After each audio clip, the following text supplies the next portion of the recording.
Making sure that we understand that jobs are on the line. It's an important part of any decision we take as a government. Canadians expect their government to look for ways to protect jobs, to grow the economy, and that's exactly what we've done every step of the way. A day after Jody Wilson-Raybould accused the PM of inappropriate pressure and veiled threats, Trudeau and his government are in the hot seat. In about an hour, MPs will hold an emergency debate. This comes in the wake of Jody Wilson-Raybould's testimony yesterday. The former Attorney General said the PMO pressured her to reach an agreement with SNC-Lavalin in order to help the company avoid criminal prosecution. Hannah Thibodeau joins us live now from Ottawa once again tonight. Hannah, she said she wanted to speak her truth, and boy, did she ever. A lot of reaction today to that testimony. Absolutely. The Prime Minister and his office, Dwight, are in full-fledged crisis management mode. The Prime Minister was out again today saying that essentially Jody Wilson-Raybould's version of what happened isn't actually accurate. He says that's her version and that he and his team acted appropriately. There were no veiled threats, and this was all about trying to save jobs. Take a listen. There are disagreements in perspective on this, but I can reassure Canadians that we were doing our job and we're doing it in a way that respects and defends our institutions. Now, the Prime Minister wasn't the only one out today. Also, there were a lot of big cabinet guns sent out to essentially spread the same message that you heard there from the Prime Minister, including Finance Minister Bill Morneau. He came out because Jody Wilson-Raybould also mentioned people in his office putting this pressure on her, and he said they acted appropriately. And again, he came out and said there were a lot of economic implications and potential job losses, and that's what they were focusing on. So that's their spin. So it looks like there may be another voice added to the fray. The Prime Minister's former Principal Secretary, Gerald Butts, says now he wants to testify.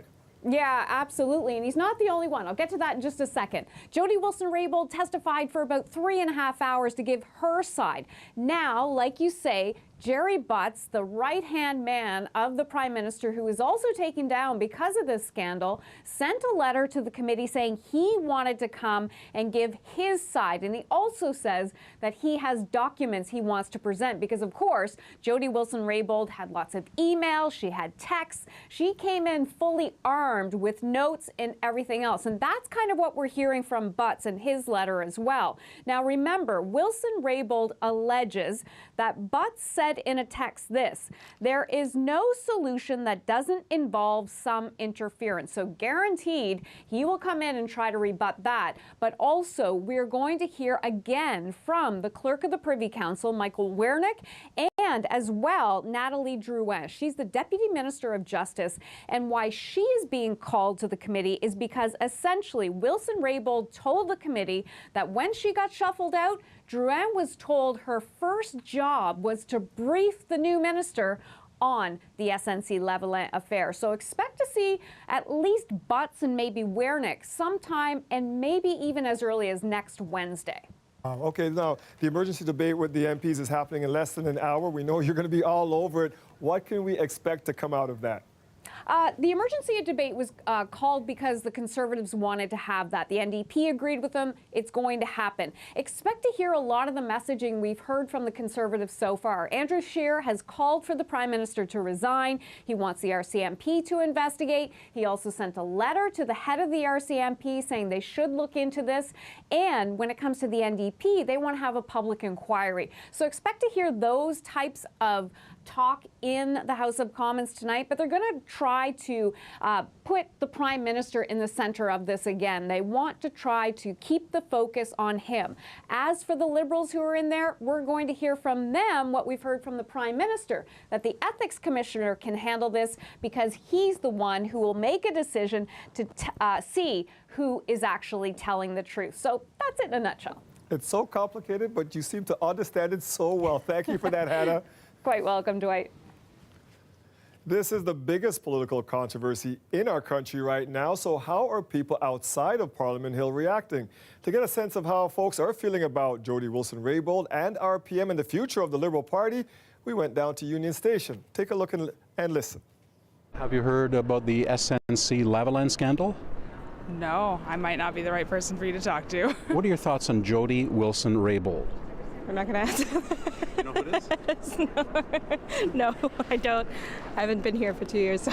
I think it's fair to say that if you are in politics, you have to play by the rule. Do you think the Prime Minister is playing by the rules? You can judge by yourself. I mean, if what she said was right, then she is not playing by the rule. You heard the news. What went through your mind about what's going on in Ottawa? Honestly, I thought, oh no, now nobody's going to vote for Trudeau. At this point, everything seems to be pretty fractured. I really would be surprised to see if he can weather this. Mm-hmm. Do you think it might lead to the downfall of the Liberals? Yes. And you heard Hannah mention earlier that emergency debate. Well, you can watch that debate in the House of Commons, online or on CBC News Network. It starts right after our show at 7 p.m. A Scarborough mother has a lot of questions after her 4-year-old daughter walked out of her classroom and all the way home. The little girl was shaken up, but she's okay. The Toronto District School Board is admitting this should have never happened. Talia Ritchie spoke with the child's mother for the CBC Toronto exclusive. When Sukhinder Kepper was putting her toddler down for an afternoon nap and heard a knock at the door, she was not expecting this. I didn't know who it would be at that time of day. I opened it and it was my daughter. She's 4 years old. And I remember I just said, "What are you doing here? How did you get here? Who brought you home?" I had a lot of questions. And she said that she came by herself. On Google Maps, it says it's about an 8-minute walk, but for a 4-year-old, it would likely take a few more minutes than that. The mother says her daughter came out one of these back doors, and when she couldn't get back in, she started to walk home. Kepper says this happened after lunch attendance. That day, it was about -5. Her daughter was wearing her boots and coat. She called the school to tell them what happened and says they had no idea. So at least 40 minutes had passed. No one had noticed she was missing. The girl started junior kindergarten back in September, and she has been doing that walk home supervised since then. But still, the mother says there's parts of this walk she would never want the 4-year-old to do alone, like at this point when she has to walk along this slippery bridge that goes over a ravine. There's another path that leads to the woods. You know, what if she had gone distracted, went into the woods, or, you know, fallen? Or there's people out there, you know. Obviously, this shouldn't have happened. The Toronto District School Board is sending a letter home to the parents about the incident and making immediate changes. We have already installed alarms on the kindergarten doors. So when one of those doors opens, an alarm sounds and you know that someone is coming or going from that door. Both the teacher and the designated early childhood educator were supplied. In moving forward, we're going to make sure that both of them are not supply teachers. Just behind those trees right there. The mother doesn't think it will happen again, but sending her daughter to school since this happened hasn't been the same. I've been peeking out the window and seeing if I can see her, which I'm sure she's going to be safe. Talia Ritchie, CBC News, Toronto. Incredible.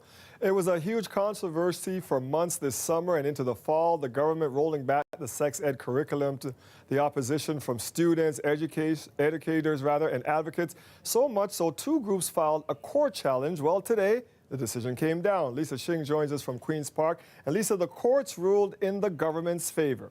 Yeah, and we're getting also a better sense of what the new curriculum will look like in the fall, Dwight. Now, remember, this all started when the PCs came into power and repealed the 2015 health curriculum brought in by the Liberals, replaced it with one from 2010 that contained sex ed elements from back in 1998, and that caused an uproar. Through the summer and fall, protests against the PCs rolling back the Liberals' 2015 sex ed curriculum when they came into power was a frequent sight at Queen's Park, from students to teachers. It was so controversial, the Elementary Teachers Union, ETFO, and the Canadian Civil Liberties Association filed a court challenge in early September, arguing the change violated the Charter of Rights and Freedoms. The decision today found there was no violation, saying the curriculum reversal does not discriminate against students. It's a crummy day for equality. You can't just cut out LGBTQ families as if they don't exist from a curriculum when in fact they had existed in the curriculum before. The main reason the courts dismissed the challenge was because it says teachers were never actually barred from teaching material in the updated curriculum. Lawyers for the government argued they were free to teach about sexual orientation or gender identity, and no teacher was ever punished for doing so. Though the Liberals were quick to point out, the government said, if we catch you doing this, you're going to be in trouble. That's the problem. last summer, the province launched this website, a so-called snitch line for parents to report on teachers. Premier Doug Ford also threatened them in a statement saying, if we find someone failing to do their job, we will act. ETFO's president says the court challenge stopped that from happening. The government's explicit confirmation and concessions on this point in court makes the case a victory. Ontario's education minister said very little in response to the decision. We're currently reviewing it, and we'll be saying more about it in the days to come. Lisa Thompson confirmed the new curriculum will be in place by fall. It'll include cyberbullying, consent, human trafficking. Now, keep in mind, Lisa Thompson didn't say whether gender identity or same-sex families would be included in that, despite multiple questions from reporters. The Canadian Civil Liberties Association also says it's planning to file an appeal, Dwight. Thank you, Lisa. No one was singing thank you for being a friend at Queen's Park today, but the Golden Girls Act was up for debate this afternoon. As you may have guessed, the name is taken from the 80s TV sitcom where four older women live in the same house. Many seniors have a hard time finding affordable housing in this province, so some are coming up with their own solutions, like Martha Casson, who bought a house with her friends so they can live together. We don't necessarily want to live in a retirement home situation, and we certainly don't want those of us who have children to have our children have to take care of us, perhaps in their own homes, as we age. Conservative MPP Lindsay Park wants more seniors to do the same. She introduced the bill after another group trying to live together were stopped by their town council because good morning, everyone, they're not related to each other. Thank you for joining us here today. Municipalities ought to know they cannot use their bylaw-making powers in this way. They cannot use their bylaw-making powers to prevent unrelated seniors from living together and sharing a home. The Golden Girls Act still has to pass third reading in the legislature. Canada is going to the moon. Nearly 50 years after man first walked on the moon, Prime Minister Trudeau announced Canada's plans to get to the lunar surface and beyond. More on the interstellar initiative called the Lunar Gateway coming up.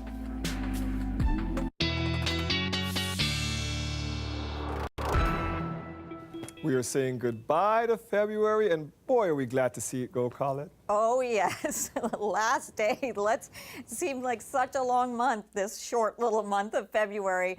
Let's take a look at what's happened with the snowfall, because if it seemed to you, I think we got a lot this year, you'd be right. Average, this is how much snow we would see in the month of February. This is for Pearson, 24 centimeters, okay? Last year, we saw close to that, just a little bit above. And then, now as we're at the end, now that we are at the end of February, look at it. Yeah, almost double, not quite. We need just over another 4 centimeters and we'd be double average at nearly 44 centimeters of snow. And that doesn't factor in everything because we had all the ice too. We had all the ice storm problems and things like that as well. So really, it's been kind of a tough month. Current temperatures out there, they're running below seasonal. It's -7 at the moment. The winds have been calm at times. You're seeing that right now. And as they're calm, then we see that wind chill back off. But still, at times as they blow, even though they're fairly light, feeling like about minus 11 for us right now as we head into these evening hours. Few clouds out there. We had some nice sunshine as well today, and we're going to see as we go into tomorrow, some clouds tonight will start to recede. It sets us up for tomorrow morning with a lot of sunshine to begin the day. Into the afternoon, we'll start to see a few clouds building, so we'll call it mostly sunny. However, as we start to push towards Saturday, you see some precipitation trying to make its way back into our weather pattern, and that's what we're going to see. It will be light. Some snowfall is coming. It will be light. I'm going to go into more detail on that coming up in the show. For now, your forecast for overnight, minus 11, feeling like minus 16, and then tomorrow afternoon, minus 1, but with lots of sunshine for that first day of March, Dwight. Thank you, Colette. You're welcome. And come March break, kids 12 and under will be able to ride GO Transit for free. Linda Ward has more on today's announcement and who's going to benefit the most. The government took to the heart of Toronto's tourism hub for today's announcement that as of March 9th, kids 12 and under will be able to take the GO train for free. They made the announcement inside Ripley's Aquarium, saying the new initiative aims to bring more families downtown. Ontario is putting families first and making life more affordable for Ontarians by introducing our Kids Ride Free program. Well, the government hopes it will boost tourism in places like this and help ease traffic too, but at what cost to Metrolinx? The TTC has a similar program requiring kids under 12 to have a proof of age card. Metrolinx says they won't require anything like that. They're not that concerned about fraud. They say a pilot project on the Barrie line last year resulted in a 17% increase in weekend ridership. They are our customers of the future. This is not a program that costs money. This is a program that generates money. And so our plans, our conservatively forecast, is that this is a net revenue increase of $9.3 million per year for us. That means maybe we get to go on the GO train a little bit more often. Go train! Yeah. Go train! Oh, it's great. We come downtown a lot more often, and it's a lot more convenient. The reality, though, is if you're two parents traveling with up to 3 kids, this doesn't actually save you very much money. A group pass costs the same as just 2 adult return fares. The real savings come when you're just one adult traveling with kids, and you're only paying the adult fare. The savings come into effect in time for March break. Linda Ward, CBC News, Toronto. Just for Laughs and SiriusXM Canada announced they would keep content on one of their channels 100% Canadian. Earlier this week, news hit that the Canada Laughs channel was being retooled by Just for Laughs to incorporate international performers. Canadian stand-ups worried money from residuals or pay-for-plays would just dry up. After public outcry, a town hall meeting, and a letter from the Canadian Association of Stand-Up Comedians, the two companies had a change of heart. Certainly always wanted to work my way into the homicide squad. There's no secret about that. Even some old unit commanders, when I was in the field go, we know this isn't really for you. He's the longest serving homicide detective with Toronto Police, but today is Gary Giroux's last day on the job. We'll take a look back at his career and the cases that still keep him up at night. That's coming up. These things, they stay with you a long time. Some of them are now getting on to 15 years more that are unsolved, and I find myself thinking about them quite a bit and hoping that maybe somebody will pick it up after I'm gone. Before we look back at Detective Giroux's career, we're going to look back at Toronto's history. Tonight, we're starting a new segment called Throwback Toronto. Every Thursday, we will give you a quick look at some of the memorable events that happened in Toronto this week in history. And tonight, we have a trio of notable openings.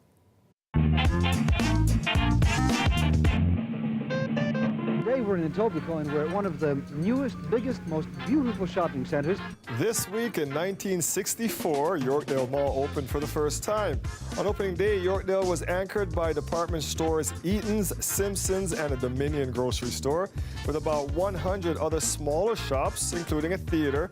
At the time, it was Canada's largest shopping centre.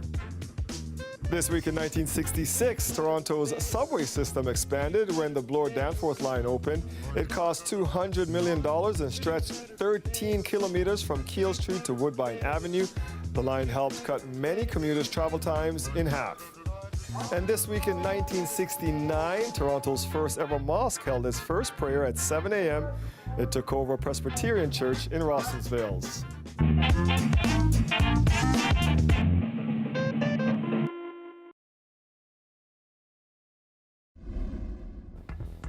Here's a look at the stories we're working on for you tonight. A pastor has been found guilty of manslaughter in the death of his then wife. It was the second trial for Philip Grandin. We'll take you to the courthouse in just a few minutes. Plus, after calling Donald Trump a racist and a liar yesterday, Michael Cohen continued his testimony today in Washington, and the attacks and allegations did not stop. And we take you inside the Don jail, once the site of public hangings, now a site for public performances. First up, Kiss of the Spider-Woman set during Argentina's dirty war. Here's a preview. We really wanted the audience to experience what the characters are experiencing, so we wanted to find a really enclosed space. So this space is even actually quite large, as you can see. It's tight but really vast, and so we're even doing our best to make it as tight as possible so they feel the kind of claustrophobia that the prisoners, both in this space and in Argentina, would have felt at that time. Today is the last official day on the job for the longest ever serving member of the Toronto Police Homicide Department. Sergeant Gary Giroux joined the force almost 40 years ago, spending the past 22 years investigating some of the city's biggest murder cases. Mike Wise joins us now. And Mike, you sat down with him as he reflected on his time on the service. That's right, Dwight. He talked about the job he loved, just serving the city. Now, he's been a very public face in front of many recent investigations. So I started by asking him when he was a recent high school graduate in 1979, what drew him to the force? I was in high school and I knew that that's what I wanted to do. Quite a few of my friends were unclear of their individual paths, and everybody finds their own way. But I had a lot of comfort in knowing that that's exactly the type of thing I wanted to do, and it was exactly the type of contribution I wanted to make. How have you seen the processes, the technology you use to solve crime change over your time on the force? I've joked that when I started here, we used audio cassette recorders, and now it's digital recorders, and we had VHS tapes that we put into machines and recorded people's statements. And when we went to crime scenes like convenience stores, we seized the tape out of the machine. And now I'm doing investigations that are at very innocuous convenience stores that have casino grade video recording equipment that make all of the difference when it comes to the prosecution.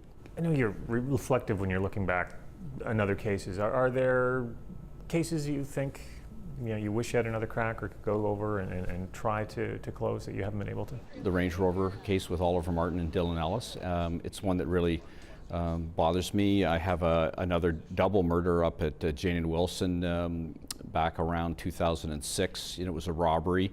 It was a robbery in progress where a customer had walked in to pay a bill, and she was also murdered as well. And these things, they stay with you a long time. Some of them are now getting on to 15 years more that are unsolved, and I find myself thinking about them quite a bit and hoping that maybe somebody will pick it up after I'm gone. So what's the biggest challenge for trying to close some of these cases that remain? Well, that's the easiest one you've asked me so far. It's witness participation.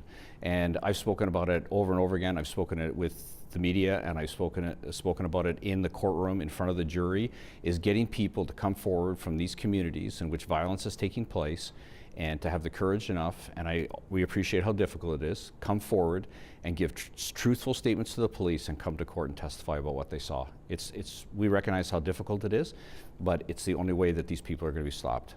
If you were talking to a young recruit coming out now and to give them some advice about policing in 2019 and going forward, what would you say? I would say, don't get discouraged, because I, had a lot of conversations with officers over the years about losses that we have in court or frustrations we have in investigations that, don't progress the way that we should, and it can start to affect you and cause you to leave the unit, So I think you really have to lean into some of those disappointments and recognize that they're going to take place. Everything isn't going to be a winner, and as a result of it, don't get discouraged and stay with it. It's important, and I think the people in the city are counting on us to get it right. Now, even though his day-to-day work is ending, Detective Giroux says he is still involved in a number of investigations and expects to stay active, coming back when some of those cases make it to trial. But he realizes those opportunities will eventually end. He thinks his biggest challenge in retirement will be letting go, not calling up his former colleagues when he sees them on our newscast, asking what the status of the latest investigation is. You know, do they have a witness, or are there prints on the scenes, or did they find a license plate? Certainly a challenge for everyone in retirement, Dwight, just letting go of the job. And I think you and I interviewed that man many times over the years. Thank you for that, Mike. Thank you. It wasn't Giroux's case, but a cold case from 1995 has finally been resolved. Dennis Colby was found beaten in his Cosburn Avenue apartment 24 years ago this September. At the time, Colby was a former TDSB trustee. He argued for the legalization of marijuana and was once arrested for nude sunbathing on the Toronto Islands. It was believed Colby met his killer through companion wanted ads in the newspaper. Last year, police say Colby's murder was identified as one that would be reviewed in connection to Bruce MacArthur, but found no links. However, an unknown DNA profile was uploaded to a national DNA data bank and matched an offender profile. Further investigation found the offender was staying with Colby around the time of his murder and resembled the composite police released back in '95, but that man died in 2015, so no charges will be laid. A verdict has been reached in the second trial of a Toronto pastor, Philip Grandin, accused of killing his pregnant wife back in 2011. I'm outside the University Courthouse. I'll have more on the jury's decision coming up. A guilty verdict today for Philip Grandin. The former Toronto pastor was convicted of manslaughter in the 2011 death of his wife. Kelda Ewan is live at the University Avenue Courthouse for us. And Kelda, this was the second time Grandin had been tried in his wife's death. Dwight, Grandin's first trial was in 2014 when the jury found him guilty of manslaughter. However, the Court of Appeal overturned that conviction and ordered a new trial after determining that the trial judge had made an error in his instruction to the jury. Well, today's verdict, 5 years later with a different jury, is the same, guilty of manslaughter. Now, Grandin's wife, Carissa, was 20 months pregnant when she drowned in a bathtub back in October 2011.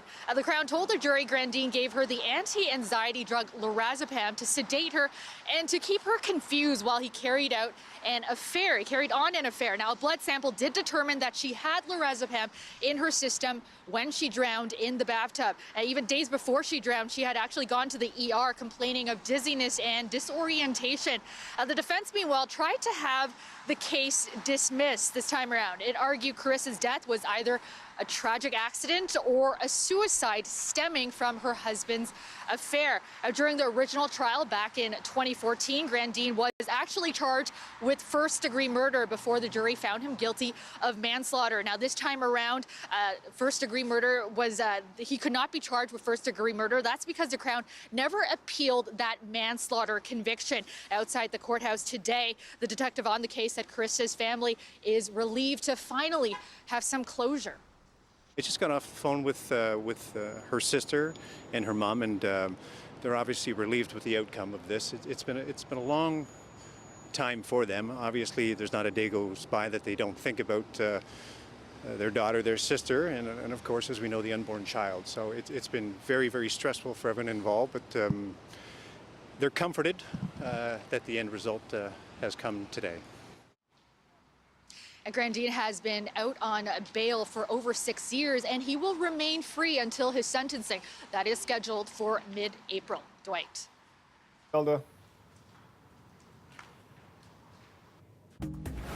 There are about 180,000 hydro poles just like this one all around Toronto. The city recently replaced a bunch of them here on Carlaw Avenue. But today, Toronto's ombudsman says that process didn't go so smoothly. I'm Nick Boisvert. We'll have more details about that story coming up. Another process that hasn't gone smoothly this winter, snow removal. At least that's what city residents are saying in a new survey. The Forum Research Survey found just over half of residents polled, 55% were unsatisfied with sidewalk snow removal. 56% want the city to clear snow from all sidewalks, and just over 90% of those polled say car owners who block streetcar tracks should be fined and have their vehicles towed. Yes, it's been a long winter with a lot of snow, Colette. And yes. Please, no more snow, please. No? Can you promise? I wish I could take that order, but you know, I just have to leave because I could take it and be out of a job. There's still some snow. I've even got some in the forecast in the next 5 days here, and we're going to get into that. But let's have a look, first of all, just at the almanac. Maybe this will cheer you up a little bit, that our average high at this time of year, it's creeping up there, so it's almost up to 1 degree where we should be. It doesn't mean we're there, but at least it gives you an idea. An average low of -8, record high. These records are long-standing. The high from the 50s, the record low, look at that. I'm glad we're not there. Still holding since the 30s, and that snowfall, well, we would have beat that with yesterday's snow at 18.4 centimeters we ended up with at Pearson. The current temperatures all around the region, we can see we're well into these negatives already. We're not even to our overnight low, and we're down where we should be on average. And the wind chill making it feel like minus double digits, -11 for the city right now. Seeing some of those clouds out there we had really building into the afternoon hours. We did have some sunshine, which was lovely. We'll see some of those clouds then eroding through the overnight period. That's a great thing. It sets us up for sun tomorrow. So much of Friday is going to be a sunny day. We start off 7 a.m. You can see the picture here. Now into the later afternoon hours, evening hours, we will start to see some cloud cover developing. There's going to be a system as well moving in for the first half of the weekend. So late overnight Friday, this is early Saturday morning, maybe some of these late flurries showing up, then some light snow, okay? You can quote me on that. In terms of the accumulation Saturday, it looks like a few centimeters up to a few areas locally could see 5 centimeters or so from this. It moves through and then it moves out Saturday night, and Sunday starts off nicely. Later in the day Sunday, right now I'm putting some flurries, only some flurries into the forecast as a system is going to skirt to the south of us. If it just moves a little further north, it's going to put some heavier snow in the Niagara area, and if it tracks a little further north than that, then we'll see something different. But for now, I'm just putting flurries. It looks like the track is staying south of us. Overnight tonight, it's going to feel like -16 with that temperature at -11. Tomorrow afternoon, a really nice day to start March. Okay, temperature's a little bit cool, but it's not going to be bad, and we'll have that sun through most of the day.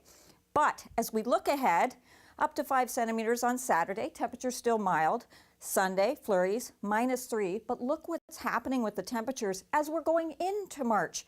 They're getting cooler and cooler, and I looked ahead a few more days. Right through the week, we've got temperatures significantly below seasonal as we're approaching the first day of spring, Dwight. Not impressed. Thanks, I know, Colby. I'm going to just walk out. I'm gone. We'll see you in a little bit. Sorry. All right, see you downstairs. The city of Toronto is facing charges tonight for allegedly violating the fire code at Union Station. The city and Bondfield Construction are both charged for an incident that happened on December 17th last year. Toronto Fire says 3 of 4 exit doors at Union were blocked, creating a potentially dangerous situation. An individual found guilty of fire code violations can be sentenced to up to a year in jail. A corporation can be fined up to $100,000. Toronto Hydro is facing criticism tonight after some harsh findings by the city's ombudsman. A new report says the public utility didn't do enough to warn customers about a disruptive hydro project. And as Nick Bovair reports, their follow-up communication had its share of problems too. Here on Carlaw Avenue, having a nearby hydro pole can be a bit of an inconvenience. And 2 years ago, a replacement project didn't help things for locals. Specifically, they were concerned that all of a sudden, with no notice, new hydro poles were being installed right in front of their homes. After some complaints about that ordeal, Toronto's ombudsman stepped in and found some major issues. Among them, Toronto Hydro didn't give warning to residents, put poles in bad locations, provided late and incomplete responses, and at one point even called the cops on a frustrated customer. Susan Opler also called the customer service rude. Things like being shushed when they ask questions, being cut off abruptly, just really very unhelpful service by Toronto Hydro staff. Toronto Hydro says it accepts the findings and that changes are already in place. Well, we put in some checks and balances so that the errors that were made or the missed communications would not occur again. The Ombudsman's office says that should be a given. When the people of Toronto have a concern or a question or a complaint, they should be treated respectfully, fairly. There should be a proper process. Toronto Hydro figures that about 40,000 of its customers are going to be affected by capital projects like hydro pole replacements this year. So they're going to have a lot of opportunity to practice their new communication protocols. Nick Boisvert, CBC News, Toronto. There's turmoil in Israeli politics tonight. The country's attorney general is recommending Prime Minister Benjamin Netanyahu be indicted on corruption charges. Netanyahu has been under investigation for more than 2 years. It is alleged he accepted expensive gifts from wealthy allies and traded influence for favorable press coverage. Netanyahu addressed his nation tonight, calling the whole thing a political witch hunt. Israelis are set to go to the polls in April. A day after his explosive testimony in Washington, Donald Trump's former lawyer, Michael Cohen, returned to Capitol Hill to continue his testimony before Congress. But this time, the public wasn't able to watch the drama, though we did see and hear from Donald Trump. Ellen Morrow reports.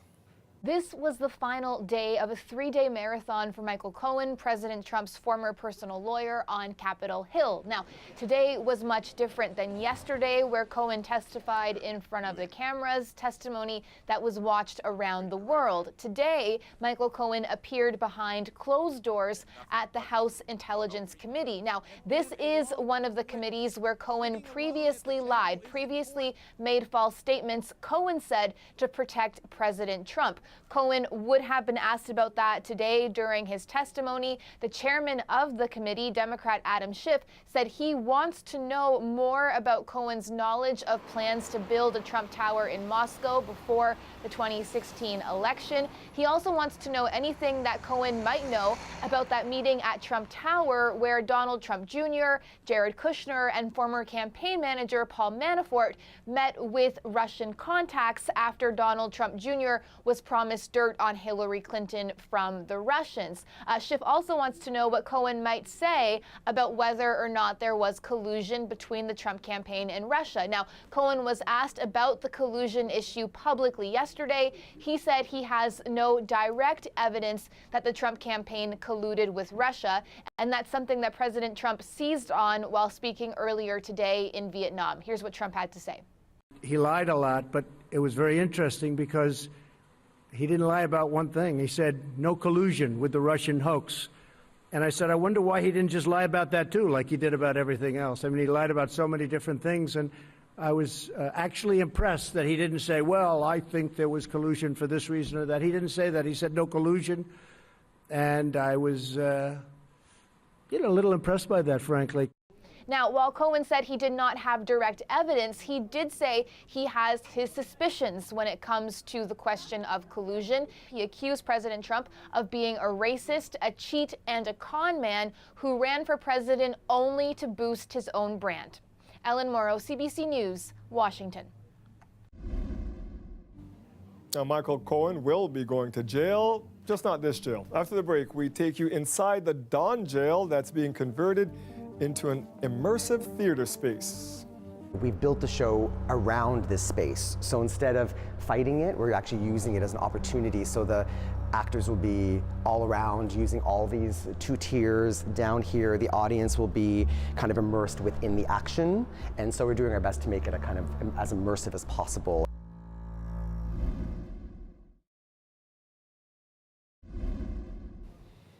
Over more than a century, the Don jail held thousands of prisoners and was the site of public hangings and daring escapes.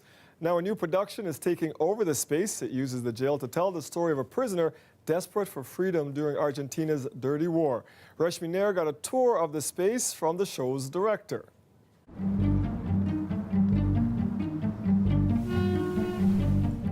So why the Don jail? Many reasons. So as a company, we are committed to doing site-responsive theater. So I was looking for spaces, especially historical spaces in Toronto, to animate. And I came across this in my Google search, and then I came and visited it. And as you can see, when you're in here, it's a pretty magical space. And so I started to ask questions about the history and research, and I was trying to match shows together, and I thought, what could we do in here? What shows would be great in this particular space to animate? And Kiss the Spider Woman was at the top of the list. Why?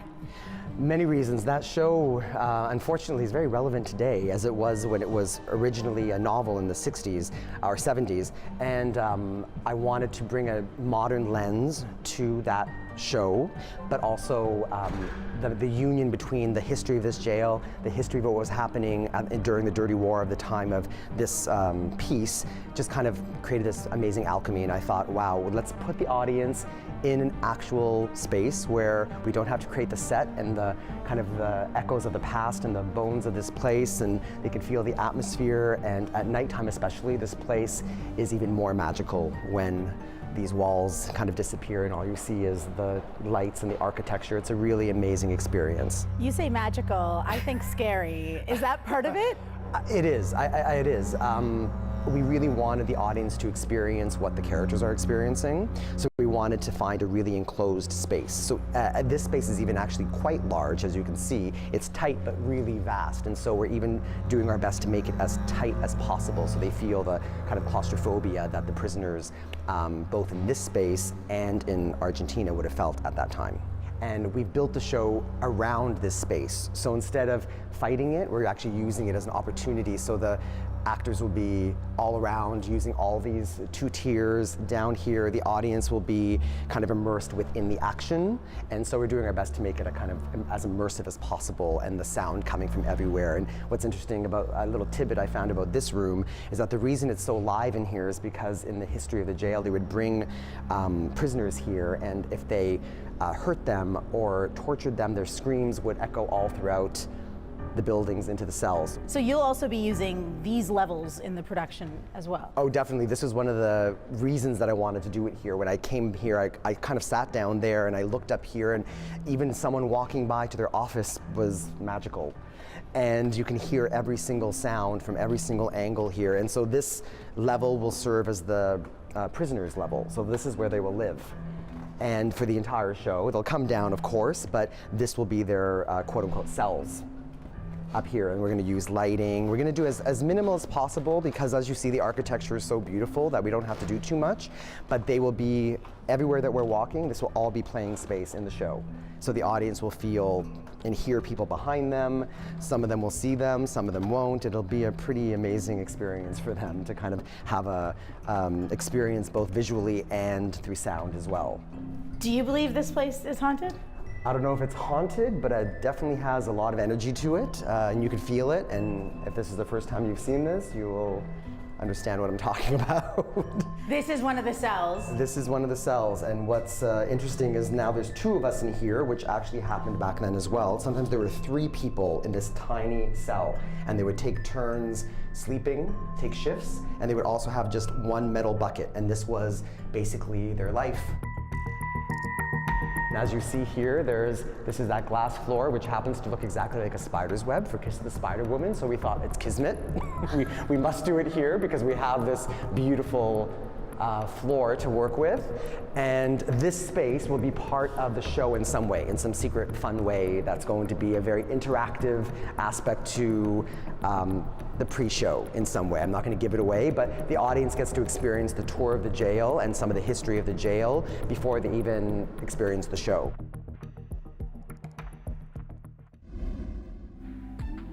This is Canadarm. It's a piece of our science history. Now, its 3rd generation has been announced to help humanity go from the moon and back to the moon and beyond. We'll explain next.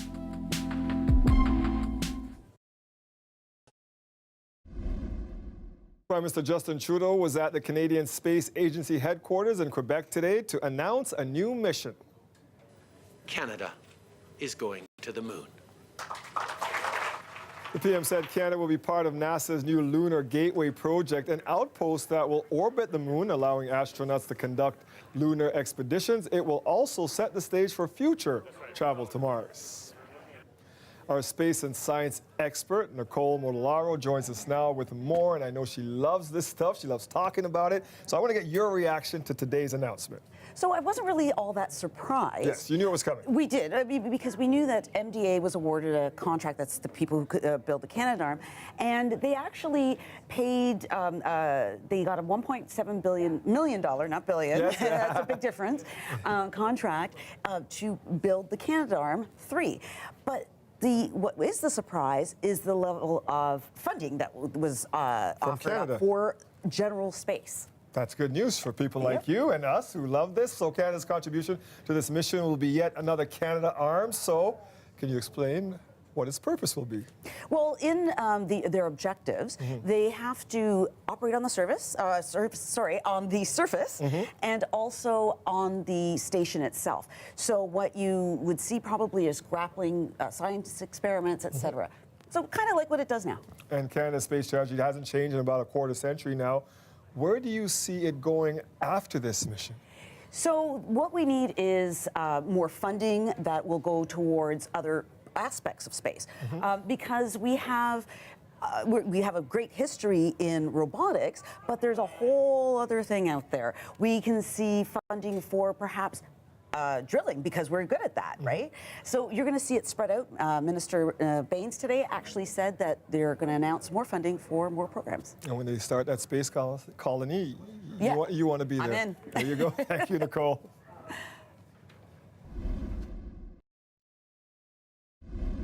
I come from a Peranakan family, and cooking and food is in our blood. I'm Eleanor Sim, And I'm Greg Woon. and we're the owners of Lion City Restaurant Mississauga. Lion City is a Singaporean restaurant, and we do food from Singapore and the region. So that's Singapore, Malaysia, Indonesia, Thailand. One of my favorite dishes here is the fried Hokkien mee. Fried Hokkien mee is actually, it's found in Singapore pretty much everywhere, all corners. Down here, it's a yellow noodle dish. It's cooked with lots of gravy, which I love, with seafood. So it's very, very authentic. And we'll make our own version of chili crab, which is more spicy, more garlicky than what we get in the stores. I have more nostalgia for food, period. It's a Peranakan root.